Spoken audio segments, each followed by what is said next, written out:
One of the major changes announced in the 2026 budget is that the VAT registration threshold has increased for the first time since 2009, and it's now moved up from 1 million rand to 2.3 million rand per annum.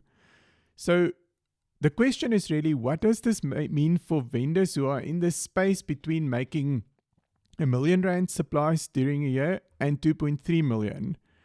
That's what we'll be looking at in this episode of Tax Break, your podcast for South African tax professionals and practitioners.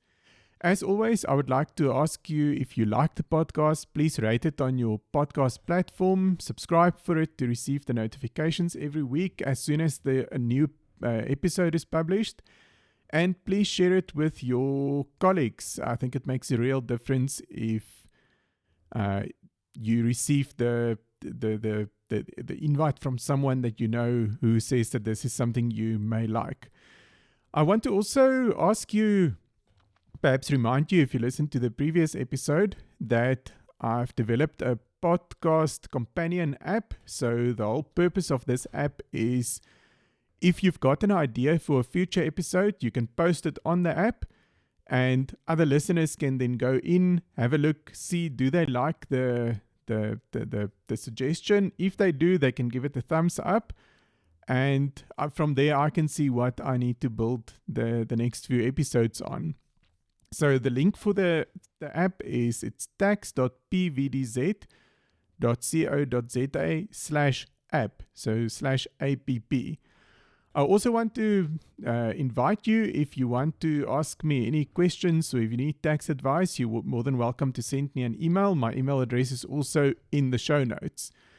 Right, so back to our topic for today. As part of a whole host of threshold changes, so there was quite a bit of pressure on the National Treasury to say, but there's a lot of these thresholds in the tax legislation that have not been updated for a long time. So as part of a whole host of these changes, the VAT registration threshold was increased from R1 million to 2.3 million rand. Together with, so that's the taxable supplies during a 12-month period, of course, where if you cross the 2.3 million rand, you must register as a VAT vendor. There's also, and we'll talk about it in a bit more detail just now, an option to register as a VAT vendor on a voluntary basis. So there's a minimum level of taxable activity that you need to have to register on a voluntary basis. That threshold is also moved up from 50,000 Rand per year to 120,000 Rand in taxable supplies per year. And these two new thresholds become effective from 1 April 2026. Of course, this has been announced in the budget. It's in the draft rates and monetary amounts bill. But as we learned last year with the VAT rate changes, all these things are still subject to parliamentary approval. Now, I doubt that, it doesn't seem as if there's any resistance to this one, so one would suspect that it would go through the processes. Now, maybe just a bit of why would the threshold be increased. So it's the first time since 2009. So at that point, it was increased from 300,000 Rand in taxable supplies to R1 million in taxable supplies. And the real reason why the VAT registration threshold would increase is to ensure that small businesses can be saved the compliance effort that goes with VAT, both from a taxpayer perspective, but also really from a SARS perspective, to be able to focus the compliance and the monitoring efforts on the higher value vendors.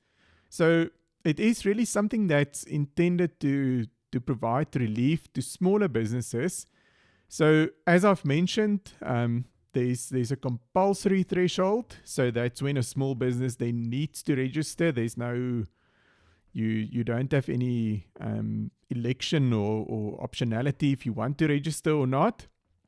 And there's two triggers where the 2.3 million Rand threshold comes into play. The first one is where a person's taxable supplies over the past 12 months, so in other words, looking back, has exceeded the 2.3 million rand threshold now, or in the past 1 million rand. Or then if you look forward, it's reasonably expected under written contractual obligations that you will exceed that threshold for the next, if you look forward into the next 12 months. And failure to register, if you have to register on a compulsory basis, would mean that your registration goes back to when you should have registered. And with that comes penalties and interest. I think with the thresholds moving up, our focus for today is not so much on penalties and interest, because we're really moving into the space where persons who had to be registered may no longer have to be registered, and that's really where the question comes from. On the voluntary registration, I've already mentioned that there's a certain minimum threshold that you need to meet. So in other words, you must make supplies of, in the past, more than 50,000 Rand taxable supplies during a 12-month period. That's now moved up to 120,000 Rand. And there are some other categories where, depending on the nature of the business, so for example, in a mining context, there are some regulations that says even if you haven't met these thresholds, the commissioner may issue regulations to say, but these are circumstances under which you can register. So I think when we are talking about the gap between the 1 million and the 2.3 million compulsory registration thresholds, it does make sense to just step back a bit and ask, but why would someone on a voluntary basis go and register for VAT? So I guess the one is that if you're looking in a B2B environment, so in other words, it's a business making supplies to other businesses that are also VAT registered, it may be that VAT has got a minimum, there's a minimal impact on your pricing, because your customers can in any event claim the VAT that you are charging back from the supplies that you make to them. Of course, in a B2C, so in a business to consumer or customer, where we're dealing with unregistered clients. So typically, if you're looking at in a retail context, you're selling to members of the public. As soon as you register for VAT, 15% of, or your competitors may not necessarily be registered for VAT. And if the consumer isn't going to ask, what are you paying a portion to SARS or not, the consumer would just look at the price that they would eventually pay. And in that context, it may actually be to your disadvantage to register for VAT, because your product, if you take your normal pricing and you add VAT on top of that, would actually become 15% more expensive. Or if you then bear the burden of the VAT, that eats into your profitability. So what you often see is that the reason why these smaller businesses would register for VAT is that, especially if it's a capital intensive business, you would find that if you need to have a capital outlay to acquire property, professional types of fees to get the business started, if you need to buy equipment, then the input tax that you can claim on those capital outlays may well compensate for the fact that your product would have to be, your product pricing becomes a bit of a problem if you supply it to the public. So often the drive to register on a voluntary basis would be because of the fact that as a VAT vendor, you can claim input tax on your capital layouts initially.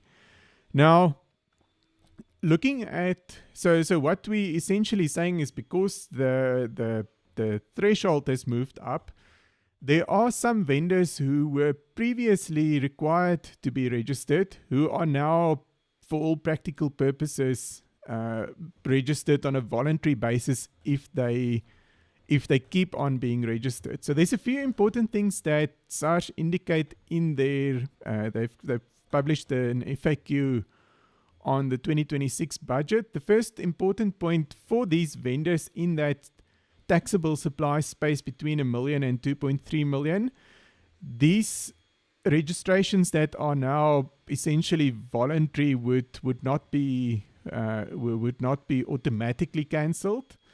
So so you'll remain a VAT vendor.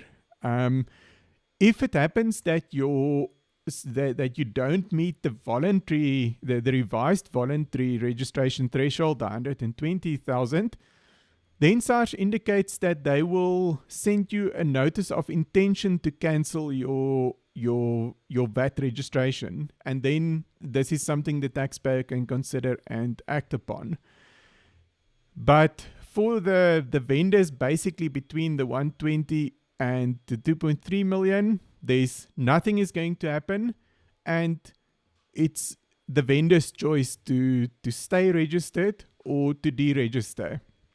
So that then I think takes us to what was really the critical point of discussion for this episode, and that is, would it make sense to deregister or deregister rather? So if we look at the VAT Act, there's a clear mechanism in Section 24 that would allow vendors to deregister or apply for deregistration if they don't meet the compulsory registration threshold. So there's definitely an option to apply to deregister.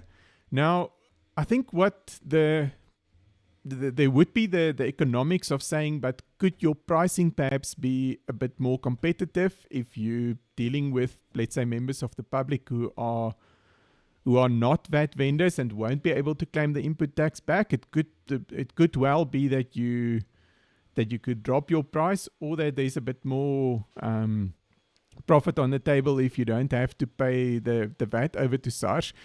The critical thing that you should, however, remember is that when you cease being a vendor, you've got a deemed supply of all your goods and rights that form part of the enterprise immediately before your deregistration.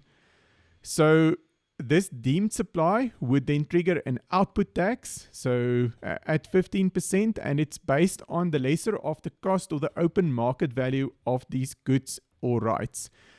So if we're looking at something like trading stock that you purchased while the vendor was a vendor, there would be an output tax adjustment on that, essentially putting you back into the position where you would have been had you then never claimed the input tax, because that's where you would have been if you now carry this out, the stock forward into your business where you are no longer registered as a vendor. The same for fixed assets. So if you've got a property, for example, then you could have quite a significant output tax on that property, because the Section 8(2) adjustment is putting you back into the position where you would have been had you acquired that property as a non-vendor and not been able to claim the input tax. There are some exceptions, so assets where you didn't have the right or the ability to claim input tax, like motor vehicles or motor cars, that would still be, you don't have to account for output tax adjustments on those. Now, I think from a practical perspective, before you take the decision to say you are going to deregister or stay registered, I think it does make sense to do a bit of financial modeling to say, what's the effect on your revenue, your take-home income, if you charge VAT or not. So are you absorbing the effect of VAT currently or not? But then also to say this once-off cost associated with no longer being a VAT vendor, this exit, if we can call it that, an exit cost from a VAT perspective. How much is that? And these, I think those are the two things that you need to compare.